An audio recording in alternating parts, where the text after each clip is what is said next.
Hello friend, જય શ્રી કૃષ્ણ. સ્વાગત છે તમારું રસીલાબેનના રસોડામાં. આજે અમે લોકો સોસાયટીમાં હનુમાન જયંતિ નિમિત્તે પ્રોગ્રામ કરવાના છીએ. એમાં આજે અમે બધા બહેનો મળી અને ચાપડી અને ઊંધિયું એટલે કે કાઠિયાવાડી આઈટમ છે અને ખાસ રાજકોટ જિલ્લાની આઈટમ છે. અને ચાપડી એટલે અમે જે માતાજીનો તાવો કરીએ છીએ એને ચાપડી કહીએ છીએ. તો ચાલો આજે બનાવીએ પરફેક્ટ માપ સાથે. અને એમાં કઈ રીતનો પરફેક્ટ લોટ બાંધવાનો છે એ તો પહેલાં આપણે ચાપડીની તૈયારી કરીશું. ચાપડીની સાથે અમે રસાવાળું ઊંધિયું કરીએ છીએ. તો ચાલો બનાવીએ આપણે ચાપડી. તો જો અમે સોસાયટીમાં પ્રોગ્રામ રાખ્યો છે ને એટલા માટે અમે 40 માણસની ચાપડી કરવાની છે. તો મેં અહીંયા 3.5 થી 4 કિલો જાડો જે આપણે ભાખરીનો લોટ આવે ને એ લીધેલો છે. એની અંદર આપણે આખું જીરું લેવાનું છે, અડધો વાટકો અહીંયા મેં આખા તલ લીધા છે અને સ્વાદ મુજબ મીઠું લેવાનું છે. અને એમાં આપણે નાખીશું મૂળમાં સૌપ્રથમ 1 લીટર દૂધ અને હવે આપણે એમાં એડ કરીશું તેલ. તો તેલ અને દૂધ આપણે સારા પ્રમાણમાં મોણ નાખીશું તો આપણી ચાપડી એકદમ પોચી રૂ જેવી થશે. હવે આને આપણે હાથથી સરસ રીતે મિક્સ કરી લેવાનું છે પહેલાં. પછી જો આપણે આ રીતનો ભાખરી જેવો એકદમ જાડો લોટ બાંધવાનો છે, કઠણ, અને એની આપણે ચાપડી બનાવવાની છે. આ રીતનો મોટો રોટલો વણીને એમાંથી આવી રીતે ગ્લાસથી કે નાની વાટકીથી નાની પૂરી આપણે બનાવી લેવાની છે. અને આની થિકનેસ આટલી રાખવાની છે એટલે એકદમ ક્રિસ્પી થશે. હવે આપણે જોઈ લઈએ કે તેલ આવી ગયું છે કે નહીં. તો તેલ આપણું સરસ રીતે આવી ગયું છે. તો એમાં આપણે આવી રીતે બધી પૂરીને ડીપ કરીને અને તળી લેવાની છે. એકદમ ક્રિસ્પી થાય ત્યાં સુધી એને તળવાની છે. આ રીતે આપણે બધી જ પૂરી તળી લેવાની છે. તો આને ચાપડી કહેવામાં આવે છે. તો બધી જ ચાપડી આપણે સરસ રીતે તળીને અને રાખી દઈશું. તો જો અહીંયા આપણી ચાપડી બધી જ તળાઈને તૈયાર થઈ ગઈ છે.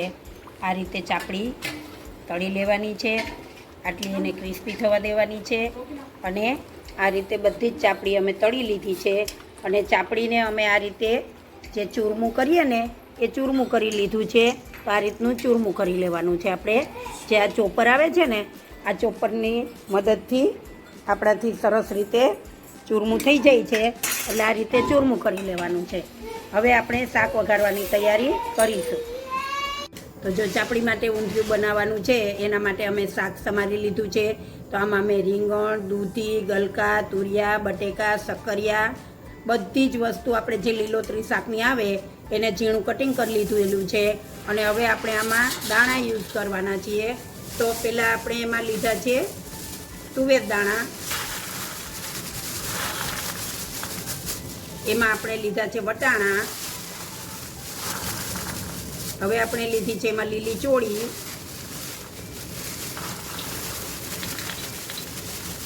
હવે એમાં આપણે લેશું વાલોડ, જે દેશી વાલોડ આવે છે એને અમે સમારીને ઝીણી સમારી લીધી છે. અને હવે એમાં અંદર નાખીશું આપણે ગવાર. આટલા દાણાના બીન્સ લીધા છે અમે. અને આ બધું લીલોતરી શાક છે. અને અહીંયા અમે લીધા છે ટામેટાં. તો ટામેટાં આપણે વધારે પડતા લેવાના છે. અહીંયા મેં લીલા કાંદા લીધા છે વઘાર માટે અને લીલું લસણ ફ્રોઝન કરેલું લીધું છે.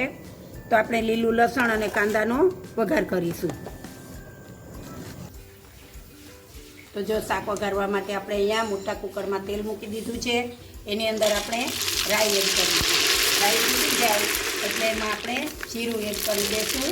જીરું ફૂટી જાય એટલે સૌપ્રથમ આપણે કાંદા અને લીલું લસણ છે એનો વઘાર કરીશું. આની અંદર આપણે કોઈ મરી મસાલા નાખવાના નથી, ખડા મસાલા કે કશું. તો પણ આપણું શાક એકદમ ટેસ્ટી લાગે છે. કેમ કે કાંદા અને લસણ સિવાય બીજું કશું અમે નાખવાના નથી. અમારે જે લોકો કાંદા લસણ નથી ખાતા ને એનું શાક અમે અલગથી બનાવવાના છીએ, કાંદા લસણ વગરનું. આ રીતે વઘાર કરી અને હવે આપણે એની અંદર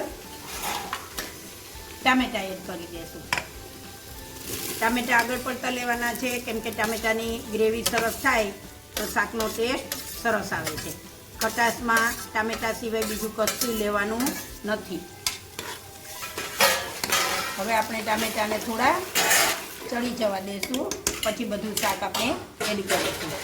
ગેસની ફ્લેમ આપણે થોડી હાઈ કરીશું.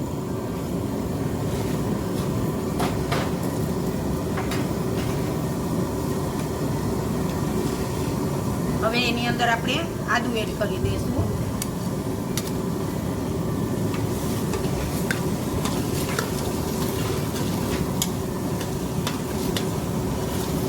હવે ટામેટાં સરસ ગ્રેવી જેવા થવા લાગે એટલે એમાં પહેલાં આપણે મસાલા કરી લઈશું. તો સૌ પ્રથમ આપણે અહીંયા નાખીશું સ્વાદ મુજબ મીઠું. હવે એમાં આપણે એડ કરીશું હળદર 2 ચમચી. હવે આપણે એડ કરીશું ધાણા જીરું. એમાં આપણે એડ કરીશું લાલ મરચું. લાલ મરચું તીખાસ પ્રમાણે આપણે જે રીતે ખવાતું હોય એ પ્રમાણે એડ કરવાનું છે. કેમ કે લીલું મરચું નથી આપણે એડ કર્યું એટલે લાલ મરચું વ્યવસ્થિત નાખવાનું રહેશે.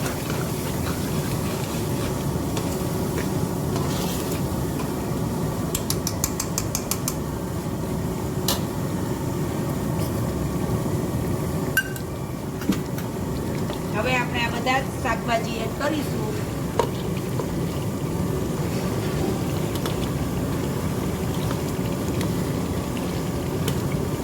થોડું શાકભાજી આપણે એડ કરતા જઈશું અને સરસ રીતે એને મિક્સ કરતા જવાનું છે. તો જો મસ્ત લાગે છે ને, એકદમ ગ્રેવીવાળું શાક સરસ તૈયાર થાય છે.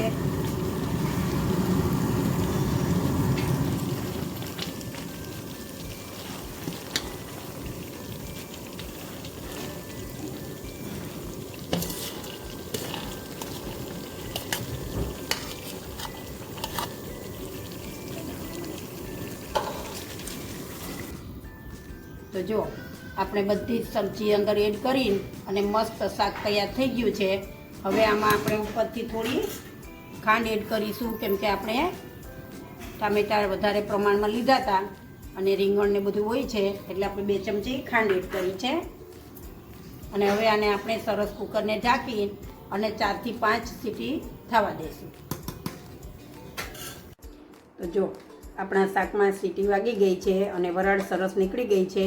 હવે આમાં આપણે ગરમ પાણી થોડુંક એડ કર્યું છે અને આ રીતે આપણે થોડું બ્લેન્ડર એમાં ફેરવી દઈશું એટલે આપણું શાક એકદમ કટ થઈ જશે અને આપણને ચાપડીની અંદર ચોળીને ખાવાની ખૂબ જ મજા આવે છે. તો જો આ રીતનું ઘાટું અને આપણને આમ આડું ન આવે ભીંડવાને એવું એ રીતનું આપણે બ્લેન્ડ કરી દેવાનું છે આને.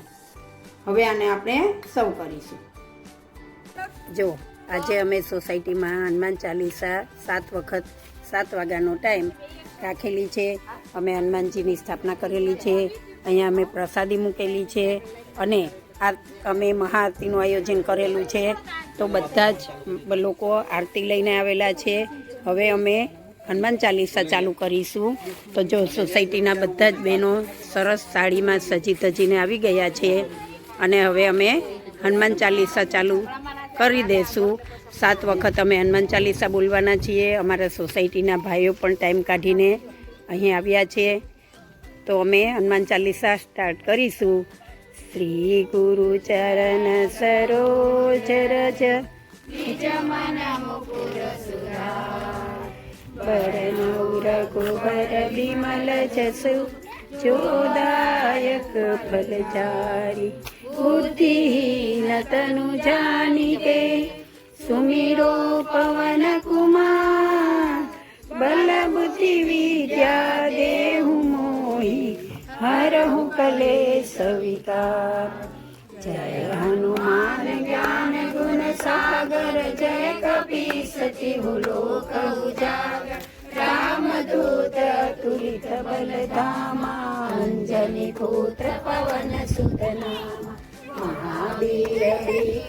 ते हनुमान छुड़ा तुम बचन ज्ञान जोला तब बर राम तपस्वी राज के काज सकल तुम साज और मनोरथ जो कोई लाभ सुमिरे हनुमत मन जय जय जय हनुमान गोसाई कृपा करो गुरुदेव की नाय जो सत बार पाठ कर कोई छूट ही बंदी महासुख होय यह कटे हनुमान चालीसा होय सिद्धि साखी गौरी तुलसीदास सदा हरि चेरा की जय राख हृदय महंदे पवन तनय संकट हरन मंगल मूर्ति रूप राम लखन सीता सहित हृदय बसहु सुरभूप सियावर रामचंद्र की जय पवन सुत हनुमान की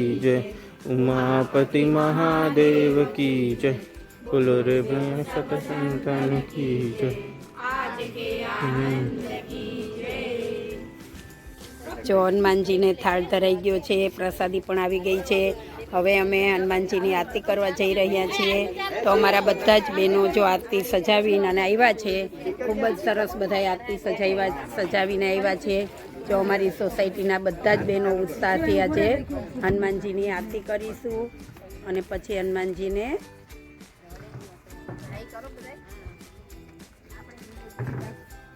ચાલો હવે આપણે હનુમાનજીની આરતી ચાલી કરીશું.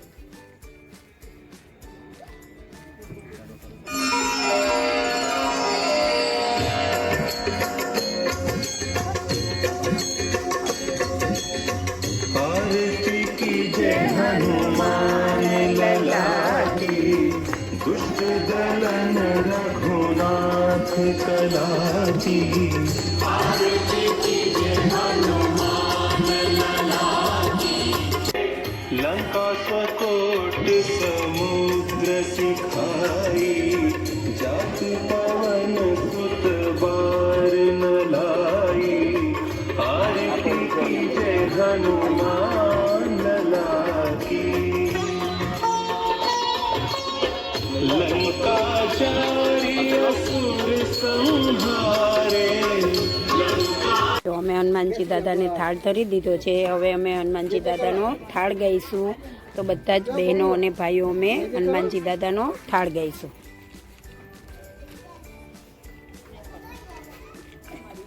જે જે કરો તો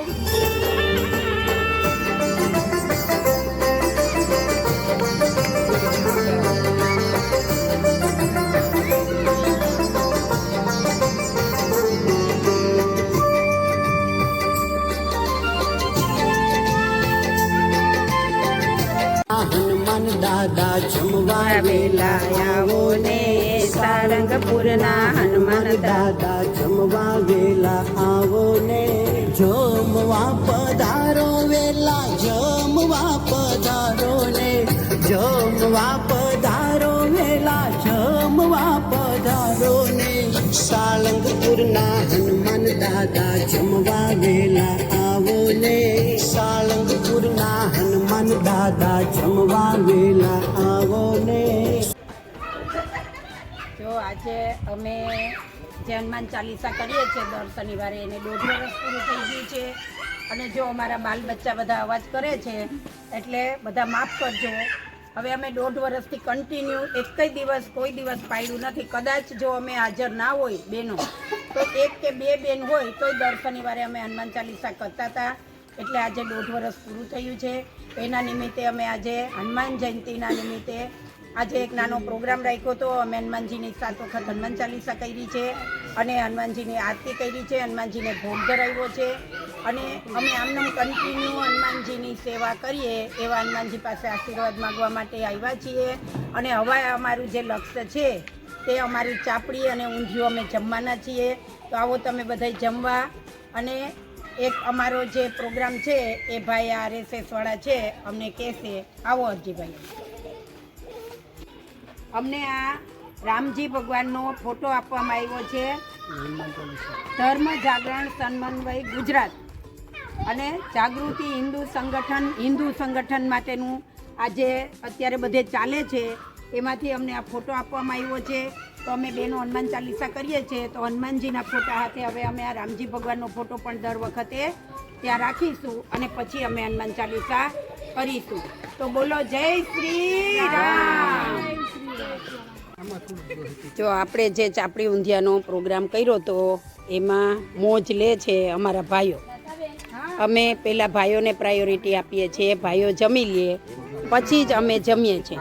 એટલે જો બધા જ ભાઈઓ કેવા ચાપડી ઊંધિયાની મોજ લે છે. જુઓ જુઓ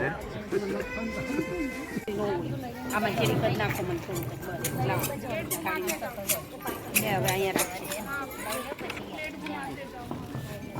ચાલુ જ છે. તો જુઓ આ મેં ચાપડીનું ચૂરમું લીધું છે. હવે એની અંદર આપણે આ ઊંધિયું એડ કરીશું. આ રીતે એને ખાવાનું છે. હવે આમાં આપણે જલેબી મૂકીશું. તો આ મેં લીલાબેન પાસેથી જલેબી લઈ લીધી છે. અને હવે આપણે સલાડ પીરસીશું. તો એમાં કાંદા છે,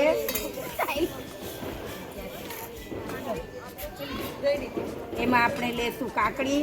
ભાઈ એક મરચું આવવા દો તો.